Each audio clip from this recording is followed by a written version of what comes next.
Exclusives have been a thing with gaming for a very long time now.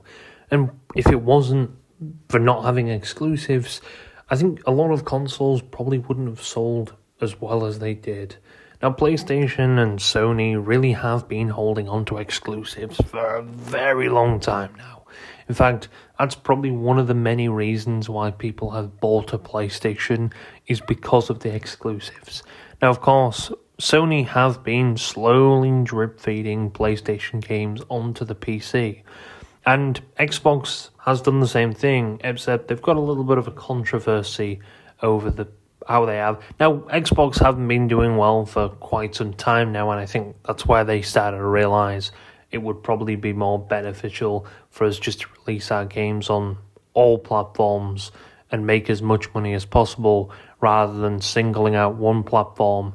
Exclusives are kind of dying to them, and in reality, they're kind of pointless. If the exclusives are doing nothing to really benefit their console, then there's no point of just keeping them on there. Whereas the exclusives do benefit PlayStation quite a fair bit. Of course, they sell God of War bundles and everything like that. So more people are going to end up buying the console that is bundled, with stuff if it's on a deal. And of course, Xbox over the past year or so have started to slowly realise, okay, maybe it's best we put our exclusives on PlayStation as well. And I think they're putting them on the Switch too. They've got a deal with Call of Duty, so I'm guessing that's probably going to end up bringing more games slowly onto Nintendo's platform as well. However, Forza Horizon 5, Sea of Thieves, probably Halo coming very soon. Gears of War Reloaded, the new game coming out from Gears of War, that's coming on PlayStation. Indiana Jones, Starfield hasn't yet, but I would be very shocked if it isn't. So there's a lot of games from the Xbox line. Now, Xbox doesn't really need exclusives because they don't benefit them anymore. And that's kind of true. They've been putting their games on PC for a very long time, whether that's through Steam or their own Xbox app or Microsoft Store. They've been doing it for quite a long time. And I think they've come to a realization that it just doesn't work anymore to benefit them, whereas it does PlayStation. Because, they're not really selling any consoles. Although, let's be honest, Xbox really isn't drip feeding a lot of exclusives. They've lost a lot. Comparing it to the Xbox 360 days, they were banishing exclusives like craziness. I think they even apparently stole some exclusives from PlayStation as well. So they dipped in and snooped in for it. And maybe that's where they got all the karma from, I'm not too sure. But yeah, now there's some new stuff coming out from PlayStation. I just saw this on X. This is from Charlie Intel on Twitter. New PlayStation job listing states they're looking for someone to assist in bringing PlayStation Studio software titles across all digital platforms beyond PlayStation hardware, including Steam, Epic Games Store, Xbox, Nintendo, and mobile. Now, this is kind of weird in my opinion. Maybe they've realised, hang on a second, we're not really benefiting anyone here. Maybe we could benefit Xbox players. I mean, let's be honest, I think Death Stranding, I don't know if that was an exclusive, but Death Stranding is on Xbox as well. A lot of games have been punished over the years for having sort of exclusive, right? Black Myth Wukong. Helldivers 2 is actually coming out on Xbox as well. I'm guessing this is many of the game, although I don't think that's a first-party game, I'm not too sure. But it definitely is an exclusive, and it was paid by Sony to basically keep it exclusive as much as they could on the PlayStation. But it looks like they're actually, wanting to release it. Maybe they're testing the waters with it. Maybe they're realizing, okay, let's see how well it would actually be putting a game like this, for instance, on Xbox. Would it actually benefit us in the long run, or would it just be a waste of time? Now, I don't think we're ever going to get them day one. It's probably going to be quite a distance after for platforms like PC and Xbox and maybe mobile apparently as well. I'm guessing Switch is involved in that. I'm not too sure, which would be pretty cool, and it would benefit a lot of people. But knowing PlayStation's track record and how they treat the PC platform, they do treat it quite well. They've put a lot of their exclusives on. I think eventually they may end up doing day ones. I know that's kind of what Xbox has been doing with Game Pass. They've been throwing a lot of their sort of exclusive games straight onto Game Pass. It's day one. I'm guessing that's to try and boost people to buy it. But this is what the overview of the job listing. Reporting to the Vice President, Commercial Manager as Senior Director, Multi-Platform Account and Management. You will play a critical leadership in shaping and executing the global commercial strategy for PlayStation Studio software titles across all digital platforms beyond PlayStation hardware, including Steam, Epic Games Store, Xbox, Nintendo, and mobile. This role accountable for optimizing title profitability, ensuring cross-functional alignment, and leading a high performance team on multi-platform expansion, mid-range commercial planning, and platform partner management. Now, does this mean that we're going to see top-end PlayStation exclusives, or are we going to see the smaller end scale, or are we going to end up seeing very slowly, very, very slowly, older titles like God of War 2018 and stuff like that? Older titles that have had a fair share amount of years on the PlayStation, and they want to just drip feed them in. That's why I think Helldivers is coming out to play on Xbox. I think Death Stranding as well, is because they slowly want to test the waters on if Xboxes on many other platforms as well are a viable source for profit. Again, in the end of the day, yes, while Xbox does take a small percentage of cut, I think that's what Microsoft has started realizing. Why are we only limiting a lot of our exclusives just to PC and Xbox? There's a whole range of players on PlayStation. We're never going to be able to reach that type of demographic unless we somehow got lucky with a next generation launch of console. I'm guessing that's why they've got to try and keep their look going because, next generation, they could snoop in and take some more. I'm not too sure. Either way, exclusives are probably slowly dying.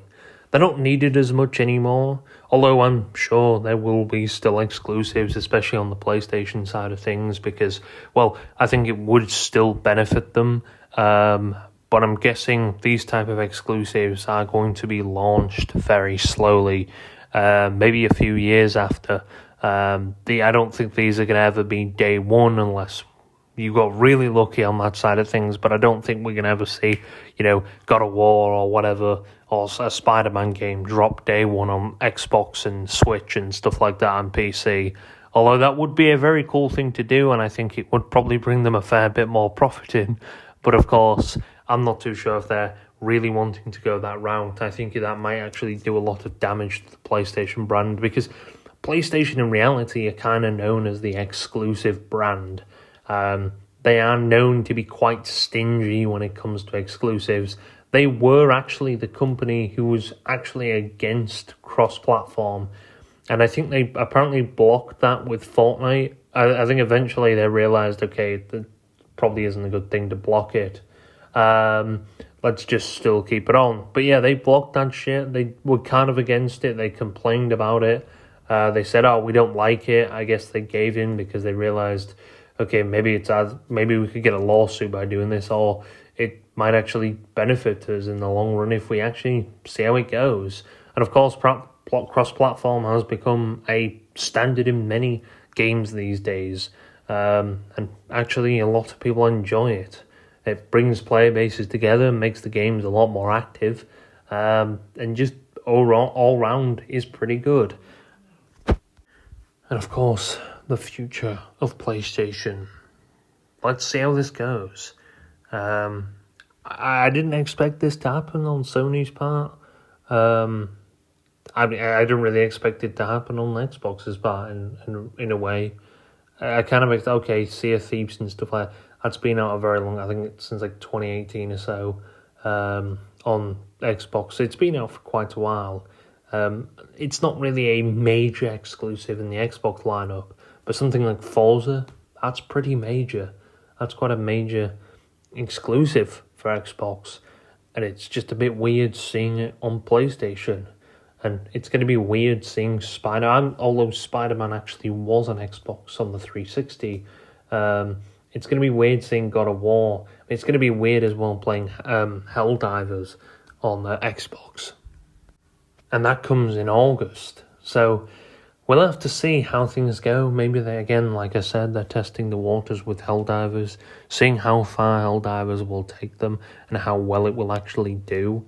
And of course, if it does pretty well for them, I'm guessing they're going to be like, well, let's try it again, but with a different game. Maybe something like God of War, maybe something a little smaller again, just to test the thing. But we'll have to see what they actually decide to do with this, but this is pretty crazy stuff. If you told people years ago that PlayStation actually might end up going multi-platform, you'd be kind of shocked. Very shocked, in fact. And to be honest with you, I don't know what the outcome of this is going to be. Maybe they're trying to shift patterns and try to make it more profitable. I don't know what things are behind the scenes. Maybe they're after a lot more money. Will this affect the next generation of PlayStation sales? What will actually this affect?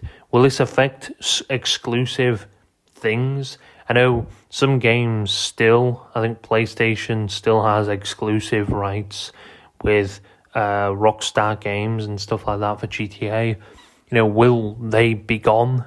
Exclusive rights to stuff. I know that was pretty common a long time ago, especially with Call of Duty. They used to have this DLCs every so often. And DLCs would always launch first on the exclusive platform.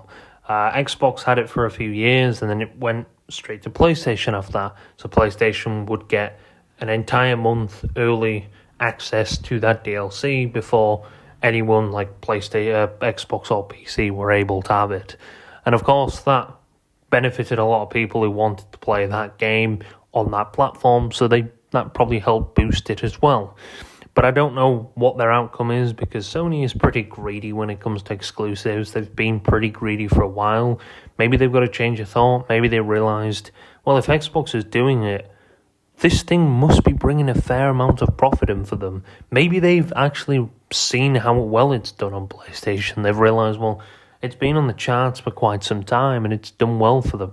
Now, I don't know how well a PlayStation exclusive would do on Xbox, because, well, I don't know how well the marketing is on Xbox. I'm guessing that's most likely what's going to happen with Helldivers, see how it works out for them.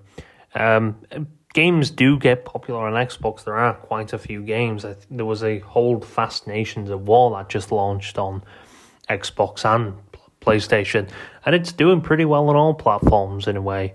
There's still lots of people playing on Xbox and a lot of people playing on PlayStation. So in a way, I think there are still people. I know there's this argument out there that no one on Xbox or no one on these different types of platforms end up buying games, especially Xbox. No one on Xbox buys games. I don't think that's the case, in a way. I think people who do play games will play the games they want to play, And I do think at the end of the day, it's a good thing that exclusives are slowly dying out, but I don't think Sony are ever going to commit to full exclusives like that. Year one exclusives especially. It's probably going to be at least 2 years wait, which I don't think people really care about, but, maybe Sony has the change of heart. Maybe they're like, oh, you know what? Well, if Xbox can do it, then why can't we? We don't want to seem like the stingy company. We don't want to seem like the greedy ass motherfuckers, even though we've kind of have been the greedy ass motherfuckers for the past 10 or so years. We've kind of ruled the console market for almost that time as well. Maybe it's a change of heart. Maybe we should actually benefit all gamers, and that would probably help us bring in more profits. So I guess maybe they have a change of heart. Maybe they don't. I'm not too sure. Who knows?